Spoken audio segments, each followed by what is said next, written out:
Pinahirapan ang pag-apula ng mga bumbero sa nagngangalit na sunog na ito sa Tondo, Maynila pasado 1:00 ng hapon kanina. 18 pamilya, mahigit 50 individual ang apektado ng sunog na tumupok sa 6 na bahay. Pero higit pa sa napinsalang ari-arian, 3 buhay ang nawala.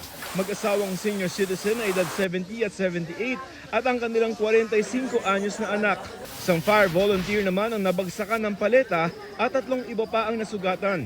Sa Quezon City naman, nagpupumalahaw ang ginang na ito nang malamang nasusunog ang kanyang bahay sa barangay Bagong Pag-asa. Ma'am, wag mo nang iyakan yun. Ang importante, ligtas kayo.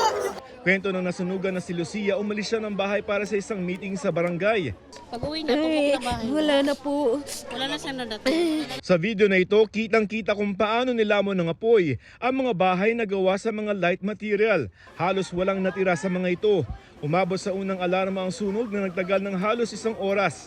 2 ang nasugatan. May pumutok doon namin na ano yun, paglabas namin, nasusunog na pala yung taas ng bahay namin. Alleged electrical, ang origin natin ay sa second floor ng light materials. Inaalam pa ng BFP ang eksaktong bilang ng mga bahay na natupok at bilang ng mga apektadong residente. Patuloy rin ang investigasyon sa magkahiwalay na sunog.